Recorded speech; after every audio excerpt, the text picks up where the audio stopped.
연대기 성경강좌 초급 제 104강 강의를 시작하겠습니다. 열왕기하 13장과 14장 같은 시대에 연결된 요나서까지 함께 정리하도록 하겠습니다.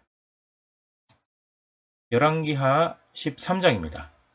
북이스라엘의 왕이 여호아스죠. 북이스라엘의 예후의 아들 여호아스가 왕이 되었고, 이때 유다는 요아스가 다스리던 시대입니다. 근데 여호아스는 하나님 보시기에 악하고 여로보암의 길을 따랐다라고 할 때 여로보암이 금송아지를 섬겼거든요. 우상을 많이 섬겼거든요. 그걸 그대로 본받았다 그 얘기입니다. 그리고 이제 아람이 공격해 왔을 때 여호아스가 기도했어요. 그때 그 기도를 하나님께서 들으셔서 아람에게서 벗어나게 하신 일이 있습니다. 그래서 우상을 숭배하다가 아람에게 공격을 받은 거예요. 그래도 정신을 못 차리니까 문제겠죠. 그 다음에 북이스라엘 왕 요아스죠. 요아스의 아들 요아스가 왕이 돼요. 이거 북이스라엘의 왕이에요. 남유다의 왕도 요아스, 북이스라엘에도 요아스가 있어요. 여호람이 있었던 것처럼 그래요. 근데 이 북이스라엘의 요아스도 하나님 보시기에 악하고 여로보암의 모든 우상을 섬기는 금송아지 섬기는 길을 따랐다라는 거죠. 그리고 이제 엘리사의 죽음이 여기 기록이 되어 있는데, 엘리사 선지자가 병이 들었습니다. 병이 들었을 때 엘리사 선지자가 이스라엘 왕, 북이스라엘의 왕 요아스를 불렀어요.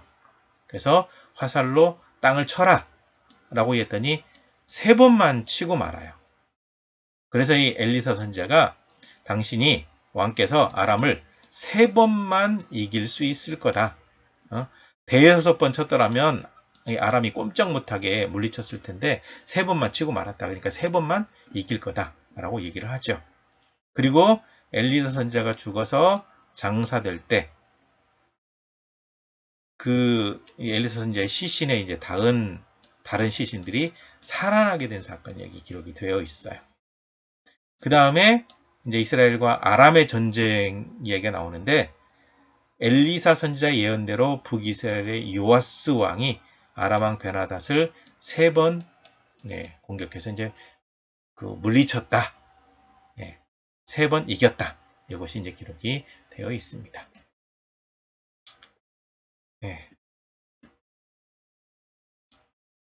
이게 바로 이 지역을 말씀드리려고 가져와 봤고요. 그 다음에 열왕기하 14장입니다. 유다왕 아마샤죠. 유다왕 요아스가 이제 신하들에게 죽임 당했죠. 그 아들 아마샤가 왕이 됐습니다. 29년간 통치했습니다. 하나님 보시기에 정직했습니다. 하지만 그의 조상 다윗처럼 그렇게 위대하게 하나님을 따르는 왕은 아니었다라고 기록하고 있습니다. 그리고 북이스라엘 왕 요아스와 대면했다라고 돼. 이 대면은 전쟁이에요. 전쟁. 그래서 유다의 벳세메스에서 북이스라엘과 전쟁했는데 남유다가 패배하게 됩니다.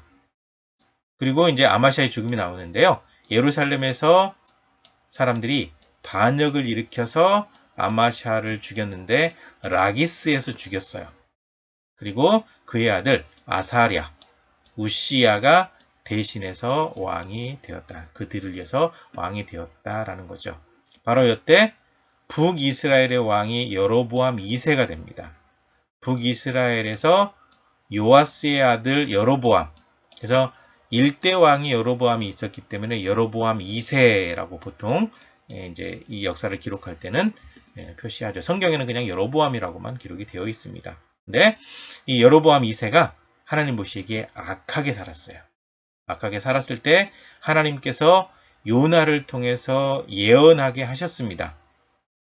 그리고 땅을 많이 회복하고 잃어버렸던 땅을 다시 이 여로보암 2세가 되찾았다는 얘기죠. 죽은 후에 그 아들 사가랴가 북이스라엘의 왕이 되었다라고 기록이 되어 있습니다. 자, 그래서 이제 이 벳세메스 지역에서 전쟁했던 그 위치를 알려주려고 사진 한번 가져와 봤거든요. 이게 별표 표시되어 있죠? 바로 그 지역이고요. 그래서 여로보암 2세가 다스리던 시대에 예언했던 요나 선지자에 대해서 정리하도록 하겠습니다. 요나는요, 주제가 이방인도 회개하면 용서하시는 하나님. 그래서 북이스라엘이 그렇게 회개하지 않아요. 그래서 모범적으로 이방인이 회개하면 하나님께서 어떻게 하시는지 봐라. 이걸 알려주고 있는 것이 바로 요나서가 되겠습니다. 요나는 여로보암 2세 시대 때 예언을 했죠. 대략 주전 760년경에 기록된 걸로 추정이 되어지고, 기록 목적은 하나님께서 모든 민족을 사랑하신다라는 사실을 알려주기 위해서인 거고요. 이 150년의 비밀이 무엇이냐면, 하나님께서 이 아수르를 용서하셨는데 어느 정도 용서하셨냐? 150년 동안 용서하셨어요. 150년 동안. 그래서 40일이 지나면 무너질 거라라고 예언하게 했었는데, 이 니느웨 왕 백성들, 그러니까 아수르의 수도가 니느웨잖아요. 이 왕과 백성들이 다 그냥 하나님 앞에 금식하면서 회개하는 거예요. 그래서 용서하셨는데 760년 경에 예언을 해서 그들이 회개하고 하나님의 용서를 받았는데, 이 아수르가 언제 망했냐? 주전 612년에 망했거든요. 그러니까 760년에서 612년을 빼면 약 한 150년 정도를 하나님께서 이 아수르, 니느웨에게 기회를 주셨던 거예요. 그러니까 이방인이 회개해도 150년의 기회를 주는데 너네 왜 회개하지 않니? 이걸 말씀하고 싶어서 이 요나서를 기록하게 하신 거죠. 그래서 요나서의 내용을 분해하면 1장은 도망가는 요나입니다. 예언하기 싫어서 도망가요. 아수르가 망했으면 좋겠거든요. 그래서 정말 예언하기 싫어서 도망갔습니다. 도망가다가 이제 결국은 물고기 뱃속에 들어가서 회개하고 니느웨 가서 이제 하나님의 말씀대로 예언을 하죠. 그 다음에 이제 세 번째 파트는 4장 박농쿨 교훈을 통해서 수많은 생명들, 이방 민족도 하나님께서 사랑하신다라는 말씀을 해주게 되죠. 여기 바로 요나서가 되겠습니다. 1장 내용을 보시게 되면 하나님 피해서 도망가는 요나 이야기입니다. 너무 많이 아닐까요? 아미띠 아들 요나입니다. 큰 성 니느웨에 가서 예언하라 그랬습니다. 그래서 하나님 피해서 다시스로 도망가는데, 다시스는요 스페인이에요. 스페인. 멀리 도망가요. 그래서 요빠라는 항구에서 배 타고 스페인으로 도망가려고 하다가 큰 폭풍을 만났어요. 그래서 폭풍의 원인이 누군지 제비 뽑자라고 했더니 여지없이 걸리죠. 그래서 자신이 하나님 피해서 도망가다 이런 일이 생겼다라고 이제 그 배에서 고백을 하게 되죠. 그리고 이제 바다가 더 심각해지니까 자신을 바다에 던지라고 얘기를 해요. 그래서 어쩔 수 없이 사람들이 요나를 바다에 던졌는데, 던지자마자 바다가 잠잠해지게 돼요. 그래서 사람들이 하나님을 두려워하게 되었다라고 기록하고 있죠. 그리고 이제 요나는 물고기 뱃속에 들어갑니다. 하나님께서 이미 큰 물고기를 준비해서 삼키게 하셨습니다. 요나가 3일 밤낮 물고기 뱃속에 있게 되었다 라고 기록이 되어 있죠. 예.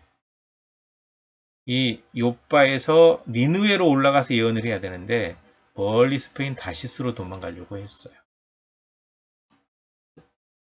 이제 물고기 뱃속에 들어간 요나가 기도하죠. 요나의 기도입니다. 물고기 뱃속에서 기도합니다.